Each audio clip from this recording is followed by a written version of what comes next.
그곳은 그 당시의 도시였고 그리고 살기 좋은 장소였고 문명이 꽃을 피는 그러한 장소였습니다. 인간적으로 보면 떠날 이유가 없는 장소였습니다.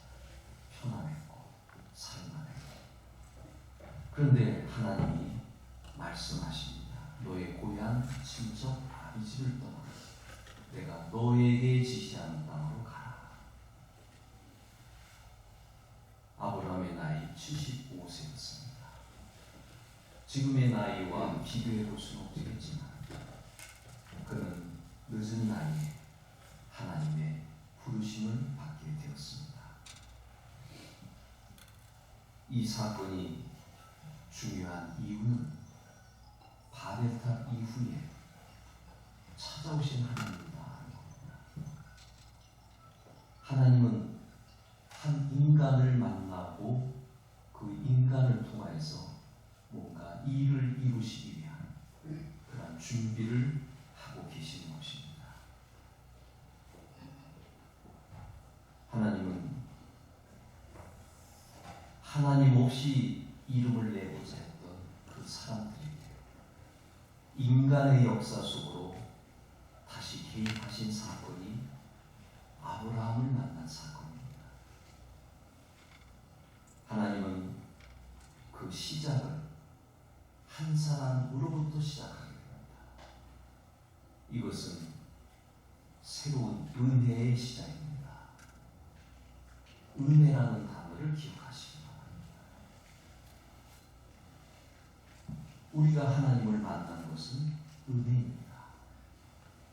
노력해서 이룬 것도 아니고 남달라서 만나주신 것도 아니고 그냥 이렇게 시작되었습니다. 은혜로 시작됩니다. 은혜로 시작할 때 사람들은 두 방향으로 나가게 됩니다. 사람으로 비교해보면 어린아이가 있는데 사랑을 많이 받았습니다. 그 사랑을 받을 때 두 방향으로 나가는 것과 같습니다. 하나는 철없이 나가는 방향이고 하나는 그 사랑이 너무 감사해서 그 사랑에 감격을 가지고 살아가는 사람이다 하는 것입니다. 그러니 우리는 하나님 앞에 나올 때 은혜 받은 자라고 생각한다면 이 둘 중에 하나로 결정될 겁니다. 철없이 내 마음대로 살든지. 왜? 은혜니까. 그냥 구원해 주셨으니까 믿으라고 하면 다 된다고 하니까. 반면에 다른 사람들은 나 대신 당한 고통과 나 대신 당한 그 고난을 생각하면서 그게 나를 위한 것이었다. 나를 위한 사랑이었다 하면서 겸손한 마음으로 주님의 뒤를 따라가게 됩니다. 우리는 이것을 기독교와 불교의 차이라고 생각을 하게 됩니다.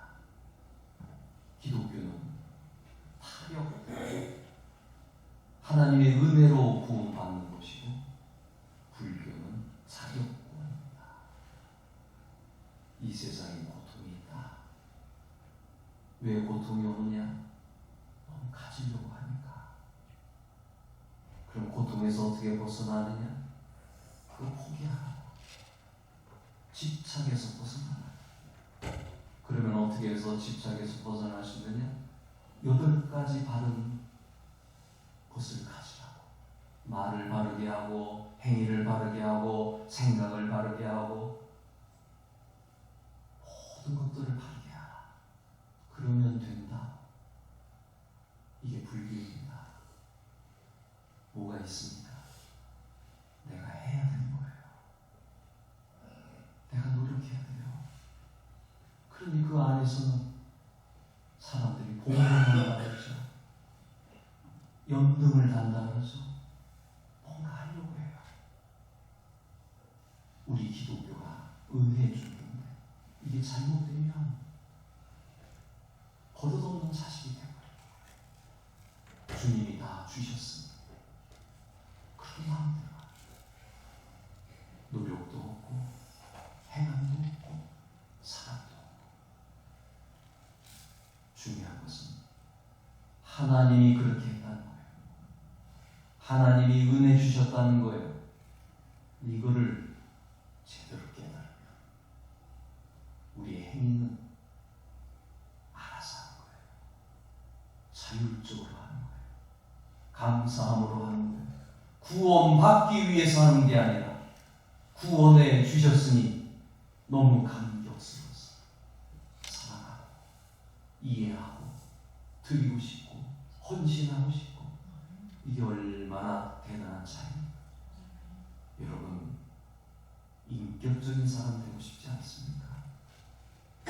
정말 우리의 행위가 멋있는 사람으로 하고 싶지 않습니까? 뭔가 강요가 있고 억압이 있고 해야 한다고 한다면 그것처럼 불쌍한 인생이 없습니다.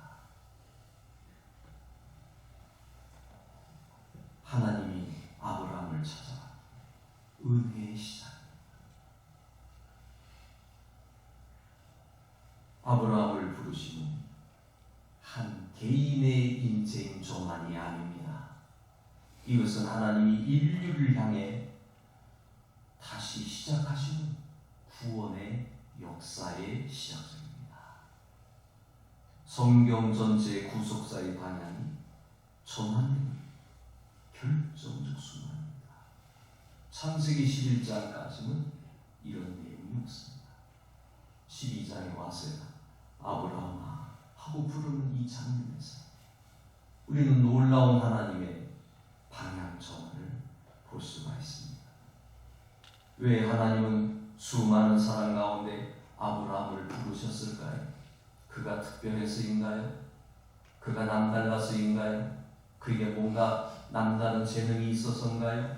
성경 어디에도 아브라함이 특별히 선택받을 만한 이유가 있다라고 얘기한 곳은 없습니다. 그것은 은혜였다. 그냥 내가 너를 선택했다. 내가 너를 통해서 뭔가 일을 하고 싶다. 단순한 은혜였습니다.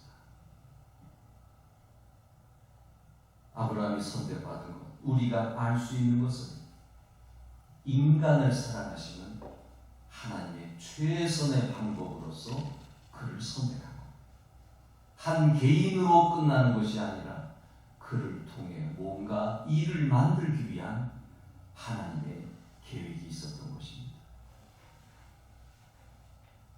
하나님은 누군가를 배제시키기 위해서 누군가를 선택한 것이 아니라 하나님은 모든 사람을 포함시키기 위해서 한 사람을 선택한 것입니다. 제 얘기가 아닙니다. 오거스틴의 얘기입니다. 누구를 배제하고 누구를 선택하는 것이 아니라 모든 일을 포함시키기 위해서 한 사람을 선택하는 겁니다.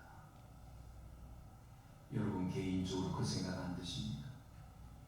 여러분이 은혜 받고 선택받았음으로 말미암아 내 가정이 은혜 받는 역사 생각해 보지 않았습니까?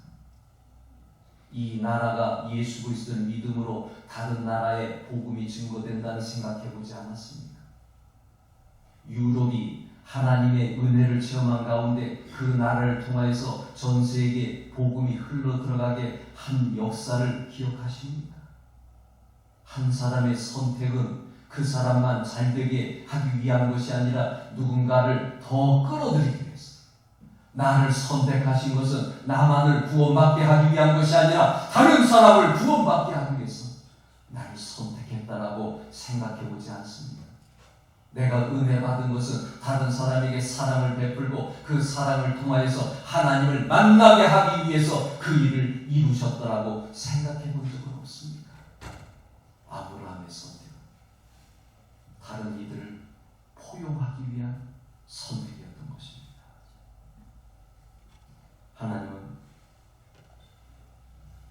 우리가 합당하기 때문에 선택하시는 것이 아니라 우리를 선택하심으로 합당하게 만들어가. 아브라함이 완전하게 된 사람으로 선택된 것이 아니라 하나님은 그 사람을 통하여 일을 이루어 나가시고 아브라함을 완전하게 만들어 나가시고 오늘 설교의 끝부분에 이게 나옵니다. 우리의 선택 하나님이 만들도록 해야 돼. 나를 움직이게 해야 돼. 찾아오실 때마다 아멘 말씀하세요. 책망하실 때마다 내가 뭘 잘못했군요. 하나님 말씀에 나를 조종해 나가야 돼. 하나님은 한 사람을 부르심으로 전체 인류를 부르셨습니다. 이것은 저의 해석이 아닙니다. 성경학자들의 해석이고 지금까지 이 해석은 유효합니다. 한 사람의 선택, 인류를 품으신 사건입니다. 오랜 시간이 걸렸습니다. 당장 이루어진 구원은 아니었겠지만 그렇게 하신 것은 다 이유가 있으실 것이라고 생각해야 합니다.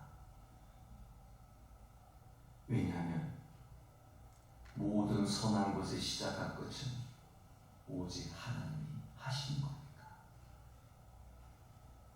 우리의 생각은 길어봤자 100년 정도 생각하지만 우리 하나님은 영원하신 분이기 때문에 하나님이 이렇게 결정하신 것은 다 이유가 있을 것입니다.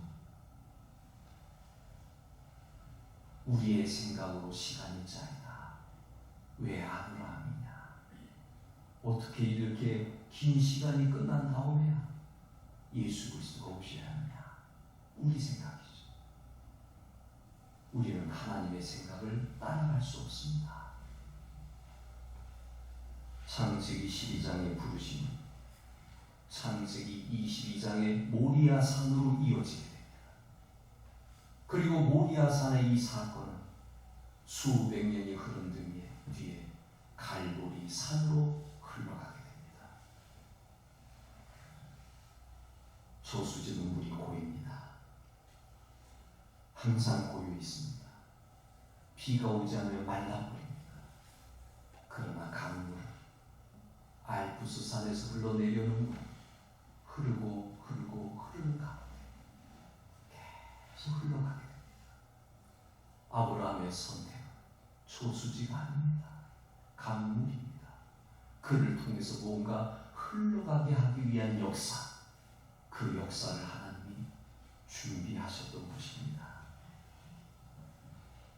갈대아 우르에서 하나님은 아브라함에게 세 가지 약속을 하십니다. 큰 민족을 이루겠다. 아브라함을 통해 하나님의 백성을 만들겠다는 거예요.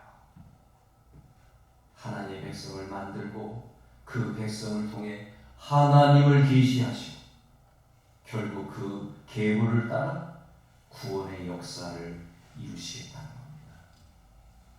이스라엘을 통해 계시하시고 그 계시를 통해 예수 그리스도에게 도달하시고 이러한 커다란 하나님의 계획 가운데서 하나님의 백성은 만들어지게 된 겁니다. 처음에는 아브라함 한 사람이었죠. 이게 이스라엘이 되었죠. 이스라엘이 끝나는 것이 아니라 영적인 이스라엘, 오늘 우리까지 하나님의 백성으로 만들어진 큰 민족을 이루겠다. 그 의미인 것입니다. 두 번째로는 복이 되게 하겠다. 아브라함을 통해 하나님은 모두를 품고 싶었습니다. 모든 사람을 복 주고 싶어 하셨던 것입니다. 하나님은 복의 근원으로 모든 사람들에게 이 복이 흘러가도록 만들어 놨는데 오늘 우리에게 하나님을 만나는 복을 받게 되었습니다. 하나님이 나와 함께하는 그 복을 받게 되었습니다. 세 번째로 이름을 창대하게 하겠다 약속하셨습니다. 바벨탑 사건과 분명히 대조되죠. 바벨탑의 있던 사람들은 내 이름을 내가 내자 하늘로 높이 올라가자 내 이름을 내가 내는 거예요. 우리의 이름을 내자라고 얘기했습니다. 그러나 하나님은 내가 너의 이름을 창대하게 하리라. 하나님이 창대하게 이름을 내게 해주겠다는 얘기입니다. 그러므로 바벨과 아브라함 선택의 이 대조 속에는 우리는 분명하게 알게 되는 것이 있는데, 하나님의 나라는 인간이 성취해 사는 게 아니라 바벨탑처럼 인간이 대를 쌓고 인간이 하늘까지 올라가고 인간이 하나가 되고 인간이 만들어내는 나라는 하나님 나라가 아닙니다. 하나님 나라를 누가 시작했습니까? 하나님이 시작하셨습니다. 아브라함으로부터 시작했습니다. 그러니 이 모든 것은 하나님으로부터 시작하는 것이 하나님의 나라입니다.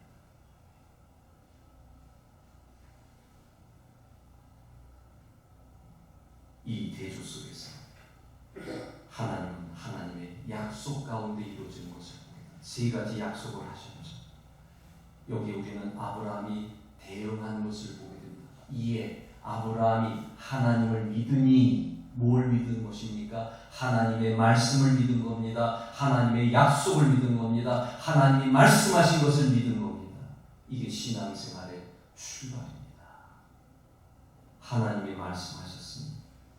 그것을 믿고 나아가는, 믿는다 하는 것은 붙들다, 의지하다, 기대다, 그런 뜻입니다. 믿음은 하나님이 하실 수 있다고 믿는 것이 아닙니다.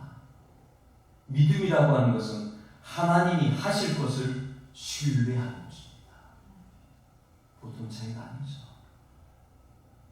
하나님은 하실 것이다, 신뢰하는 겁니다. 하실 수 있다가 아니에요. 하나님 하십니다. 모든 민족을 품으십니다. 하나님의 백성을 만드십니다. 하나님의 나라를 이끌어 나가십니다. 모세가 아브라함이 하나님의 약속에 대한 믿음의 삶을 살면서, 여러분이 성경을 잘 읽어보셨잖아요. 100% 순종했나요? 아니에요. 아브라함도 흔들렸어요. 늘 변함없이 살았던 사람이 아닙니다. 그런데요, 아브라함은 평생 하나님 쫓아갔습니다. 하나님께 훈련받았습니다. 하나님께 연단받았습니다. 하나님 말씀을 따르려고 했습니다. 그러는 가운데 그 결과 오늘 본문에 모리아 산이 나오게 됩니다. 이건 아브라함이 첫 번째 부름받는 가운데 나온 이야기가 아닙니다. 아브라함이 하나님과 함께 평생을 살아가는 가운데 그 끝자락에 나오는 얘기입니다. 여러분의 신앙생활의 끝자락은 지금 어디에 와 있습니까? 여러분의 신앙생활의 끝자락은 처음과 같습니까? 아니면 여기 아브라함처럼 좀 달라지는 모습으로 바뀌어지고 있습니다. 하나님은 우리에게 처음에 은혜를 부어주셨습니다. 그 은혜의 자리에서 시작하게 하셨습니다. 그 은혜의 자리에서 우리는 아브라함처럼 시작을 했습니다. 아브라함의 끝은 이제 이렇다라고 얘기할 것인데, 여러분의 끝은 어떻게 될 것입니까? 여러분은 하나님과 함께 살아가는 가운데 이렇게 믿음의 사람으로, 아브라함이 여호와를 믿으니 믿음의 사람으로 하나님을 붙잡고 하나님을 의지하고 하나님을 기대며 하나님께 적극적으로 의지하면서 여러분의 인생은 살아왔습니까? 하나님은 우리에게 원하는 것 아니에요. 그냥 은혜 주시기를 원하고 그 은혜 속에서 정말 하나님 붙잡고 하나님을 의지하고 믿음의 사람으로 살아가기를 원하는 것이 하나님이 원하는 거예요. 무엇을 요구하지 않습니다. 무엇을 더 달라고 하지 않습니다. 무엇을 더 바치라고 얘기하지 않습니다. 무엇을 더 희생하라고 얘기하지 않습니다. 우리의 희생은 사랑하니까, 하나님이 나에게 주신 사랑이 너무 크니까 그냥 하는 것이고, 하나님이 원하는 것은 어떤 희생을 원하는 것이 아니라고 하는 것입니다. 성도야, 우리는 오늘 말씀을 들으면서 정말 깊이 깨달아야 할 것입니다. 아브라함은 평생 하나님에 대한 믿음 훈련을 받았고 그 결과 모리아산에서 그 믿음을 보여줍니다. 그 믿음을 보여줍니다. 모든 영광 하나님께, 주님만 바라보면서 모든 거 하나님이 하셨습니다. 하나님이 나를 이렇게 하셨습니다. 하나님이 정의롭습니다. 하나님은 선하신 분입니까? 하나님의 결정은 옳습니다. 100% 하나님을 신뢰, 하나님을 의지하는 모습이 모리아산의 아브라함의 모습입니다. 하나님께서 아브라함에게 말씀하셨죠. 너희 사랑하는 독자 이삭을 데리고 분명한 제물을 지정하셨습니다. 이삭을 데리고. 그 다음에 뭐라 그랬냐면 모리아 땅으로 가서 하나님 장소까지 지정해 주십니다. 아무 데나 가면 안 됩니다. 아무 제물도 안 됩니다. 반드시 하나님이 말씀하신 제물, 말씀하신 장소로 가야 됩니다. 내가 너에게 일러준 한 산에서, 내가 너에게 일러준 한 산에서 그를 번제라 드려. 아무 데나 예배 드리면 어떻습니까? 아무 곳에 가서 예배 드리면 어떻습니까? 어느 곳에 있든지 내가 하나님 생각하면 되는 것 아닙니까? 요즘 가난한 성도들이 그렇게 얘기하죠. 아무 곳에 나가서. 우리 하나님은 질서의 하나님이십니다. 이삭, 모리아산, 그 산에서, 내가 일러준 산에서 이 명령은 단순히 이해하기 어려운 정도가 아니라 지금까지 말씀하신 명령이 무너지는 명령이에요. 세 가지 약속을 하셨는데 그 약속의 중심에 이삭이 있습니다. 이삭이 죽으면 끝나는 거예요. 흘러가야 돼요. 아브라함이 이삭을 낳고 이삭이 야곱을 낳고 야곱이 나가잖아요. 흘러 나가잖아요.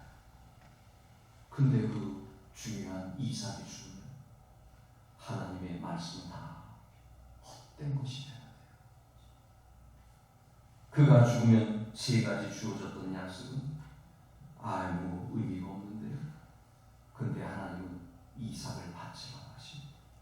여기서 우리 또한 질문하게 됩니다.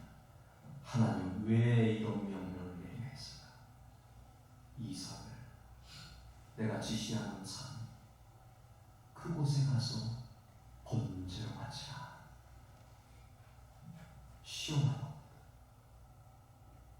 하나님이 아브라함을 시험하고 여러분이 잘 아셔야 될 게 오늘 본문에 나오는 시험이라는 이 단어는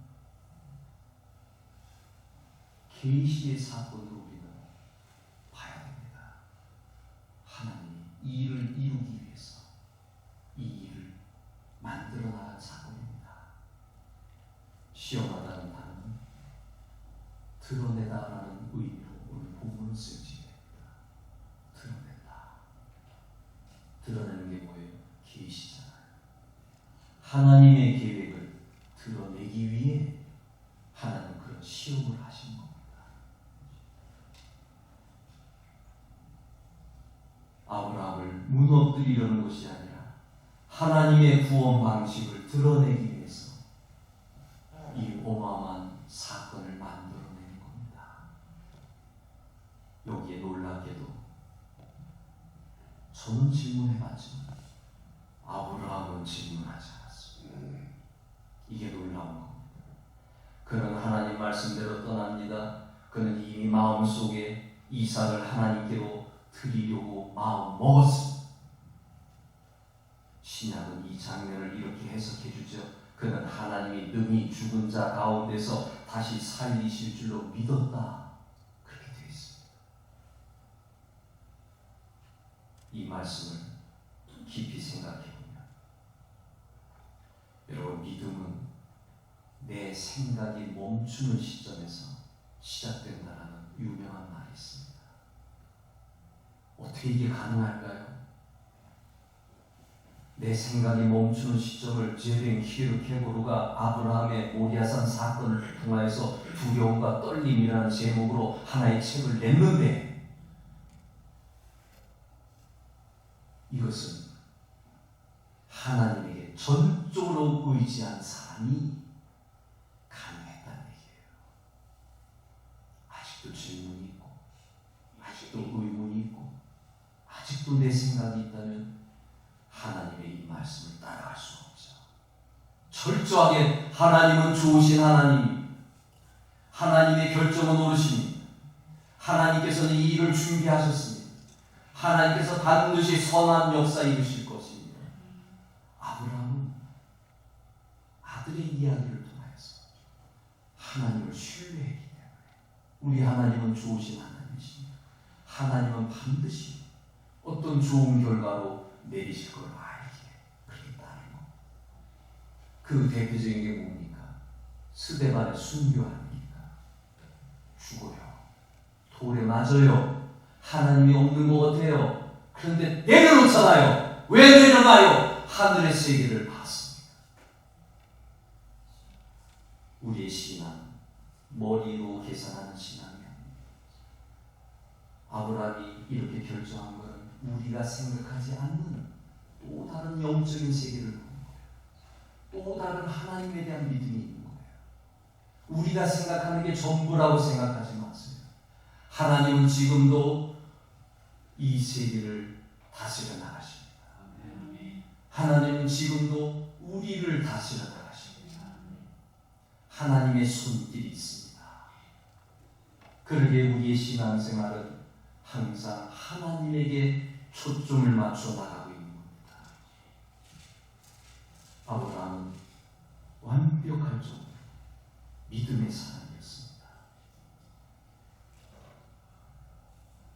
사흘길을 걸어갑니다. 산에 도착합니다. 이삭이므로 아버지 장작도 있고 다 있는데 번제할 어린 양은 어디 있습니까? 그때 아브라함이 또 대답합니다. 하나님이 친히 준비하신다. 여호와 이레. 우리가 잘 아는 말씀이 여기서 나옵니다. 하나님이 준비하셔. 넌 걱정하지 마. 아브라함은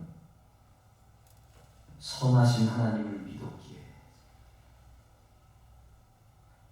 하나님이 어떤 방법을 가지고 있을 것을 믿었기에 이삭을 살리든지 아니면 다른 방법이 있든지 그냥 하나님께서 결정하시는 대로 지금 말씀하셨으니 따라가고, 그리고 하나님의 선하심을 믿었기에 그는 걸어갔던 것입니다.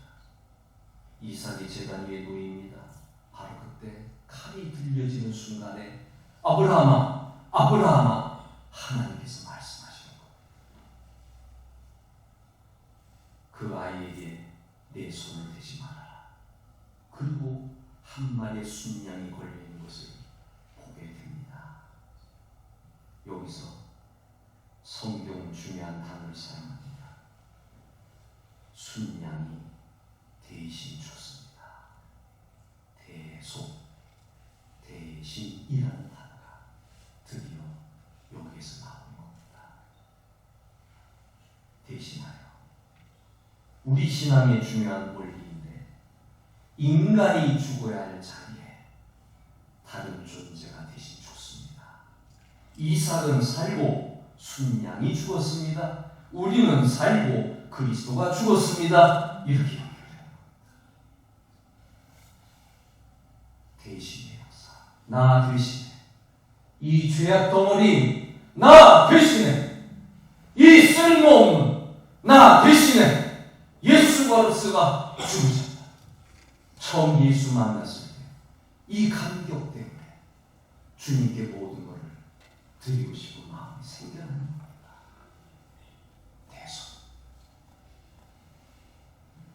아브라함은 경험하고 이삭도 경험합니다. 모리아산은 끝이 아닙니다. 이 모리아산이 바로 훗날 역대기서에 성전이 올라가게, 예루살렘 성전, 이 모리아산에 성전이 올라가게, 그 다음에 또 세월이 흐른 다음에 이 모리아산 근처 갈보리산에 예수 그리스도의 십자가가 올라가게 되는 겁니다. 내가 지시하는 그곳에 가서 제물을 드려. 하나님은 이미 오래전에 계획하셨기 때문에 그것은 모리아산이요, 그것은 성전이 세워지는 산이요, 그 주변에는 예수님의 십자가가 세워질 자리였던 것입니다. 모리아산이 끝이 아니었던 것입니다.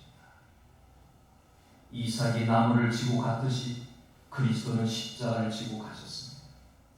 오거스틴이 이삭은 자기가 제물이 되어서 나무를 지고 갔을 때입니다. 예수님께서 십자가를 지고 가신 것입니다. 그 결과 이삭은 살아났습니다. 예수 그리스도는 죽으셨습니다. 이삭 대신 순양이 죽었습니다. 우리 대신 예수 그리스도가 죽으셨습니다. 아브라함은 아들을 바치려 할 때 하나님이 막으셨습니다. 그러나 하나님은 자기 아들을 막지 않으셨습니다. 하나님은 자기 아들을 아끼지 않았습니다. 제가 이렇게 확신 있게 얘기할 수 있는 것입니다. 요즘 힌두교를 보고 불교를 보고 이슬람교를 보는 가운데, 그 책들을 보는 가운데 우리 기독교가 확연히 다르다. 은혜의 종인데 그냥 주신 건데, 이 그냥 주신 것이, 이걸 받은 사람이 두 종류라는 게 너무 마음이 아픈 거예요. 버릇이 없든지 아니면 너무 감사해서 사랑의 삶을 살았지. 이 두 갈래 길이 너무 확연한. 그래서 한편으로 불교는 그걸 사성제 8종으로 하는 거예요. 차라리 이렇게 해 하는 게 더 편하다는 생각이 들어요. 다 좋은 일이에요. 왜 고난이 와?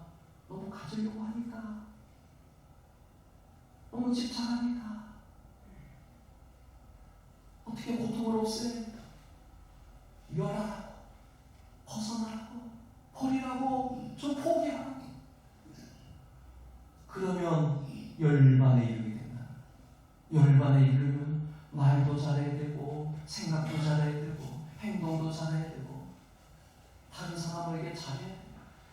나 이렇게 가르쳤으면 좋을 것 같아요. 나 자신도. 근데 우리 하나님은 은혜로만 주신다고 하니까 그 은혜가 아니고서는 인간은 벗어날 길이 없으니까 아무리 사성제 8정도를 쌓아도 인간은 구원받을 길이 없으니까 하나님은 은혜로, 그러니 그 은혜를 제대로 깨닫고 나에게로 오라고, 그 은혜 가운데 살아가라고 하나님은 그 방법밖에 없으니까 우리에게 그 길을 제시하는 것입니다. 그걸 깨닫지 못하는 인간에게 방법이 없는 거예요. 이삭은 살아났는데 예수님은 죽으셨습니다. 우리는 깨닫게 됩니다. 모리아산에서 하나님이 보여주신 것은 인간의 헌신이 아니라 하나님의 준비하심이었습니다. 아브라함의 신앙이 아닙니다. 아브라함의 헌신이 아닙니다. 아들까지 아끼지 않는 그 헌신이 아닙니다. 모리아산, 하나님의 준비하심. 지금도 마찬가지입니다. 주님은 준비하시는 가운데 나에게로 오라고 말씀하십니다. 십자가 아래로 오라고 말씀하십니다. 그리고 너희의 무거운 짐을 내려놓으라고 하십니다. 그 무거운 짐을 내려놓는 가운데 너희들이 자유하라고 말씀하십니다. 이거는 선물인데, 이거는 공짜인데, 이렇게 좋은 것이 십자가 아래에 있는데 사람들은 발견하지를 못하고 있습니다. 우리가 드린 것이 아닙니다. 하나님이 들으신 것입니다. 우리가 올라간 것이 아닙니다. 하나님이 내려오신 것입니다. 우리가 준비한 것이 아닙니다. 하나님이 이미 준비하신 것입니다. 그래서 아브라함은 그곳에 이름을 부릅니다. 여호와 이레, 여호와께서 준비하셨다라고 말씀하십니다. 이것은 인류를 향한 선언입니다. 다 이뤘다. 내가 다 준비해놨다. 나에게로 와라. 와서 돈 없이 값 없이 젖과 꿀을 먹어라. 와서 값 없이 은혜를 받아라. 이 하나님의 은혜가 너무 크시기에 뒤따라가기가 어려울 때가 많습니다. 저는 목사로서 그렇습니다. 우리 하나님의 방법은 그것입니다. 기다리시고 인내하시고 또 용서하시고 또 기다리시고 그 모습 속에서 우리는 나에게 적용할 땐 좋은데 다른 사람에게 적용할 때는 이게 힘들다는 것입니다. 이제 모든 흐름이 하나로 연결되는 것을 볼 것입니다. 아브라함의 부르심은 개인의 이야기가 아니었습니다. 모리아산도 개인의 시험이 아니었습니다. 이 모든 것은 인류를 향한 하나님의 구원 계획이었습니다. 그리고 그 중심에는 예수 그리스도가 계십니다. 목마른 자들아 다 내게로 와라. 내가 내게 와서 갈증을 해주리라. 여러분 오늘 어떤 마음으로 이 자리에 왔습니까? 예수님의 은혜 받고자 나왔습니다. 잘 오셨습니다. 예수님께 사랑받아야죠. 예수님께 은혜 받아야죠. 예수님께 축복받아야죠. 제일 좋은 것입니다. 말씀을 마무리합니다. 오순 고난주간이 이제 다음 주에 오는데 종료주일에